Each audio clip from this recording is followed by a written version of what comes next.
नमस्कार. समेस्तांक भक्तिभावाचो आणि आदराचो येवकार. आज आम्ही आसात श्रीस्थळ गोकर्ण पर्तगाळी मठ परिसर पर्तगाळी. तुमकां सगळ्यांक खबर आसतली की हीच ती सुवात ज्या जाग्यार 77 फूट उंचयेची प्रभू श्री रामचंद्रांची भव्य अशी धातूची मुर्तीचें अनावरण पंतप्रधान श्री नरेंद्रजी मोदी हांच्या हस्तुकी जाल्लें आसा.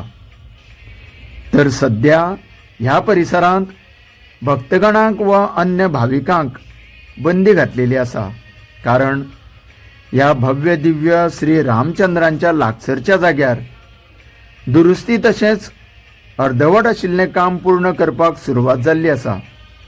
म्हणूनच ह्या परिसरा बरोबरूच मंदिर आनी मठ प्रांगणात सुद्धा लोकांक प्रवेश करपाक नाकारलेलो आसा. मंदिराच्या आतल्या बाजूक जमिनीच्या फरशीचें बारीक सारीक पॉलिशिंग काम सुरू केलां.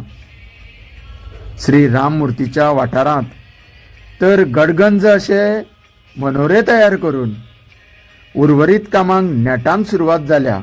तेन्ना अशा वेळार कांयच अनुचित प्रकार घडचो न्ही किंवा हांगासर काम करणाऱ्या कामगारांक कसल्याच प्रकारचो अडथळो आनी डिस्टर्बन्स जावचें न्ही म्हणूनच सध्या देवस्थान कमिटीच्या वतीन लोकांक बंदी कळीत केल्ली आसा. तर ह्या आदेशाचें लोकांनी पालन करून हांगासर भेट दिवची टाळचें आनी हांकां सहकार्य करचें. फुडल्या 2 म्हयन्या उपरांत काम पूर्ण जालें की पुन्हा उक्तावणीची बातमी लोकांक कळीत करतले अशें देवस्थान मठ समितीन जाहीर केल्लें आसा. तुमकां सगळ्यांक देव बरें करूं.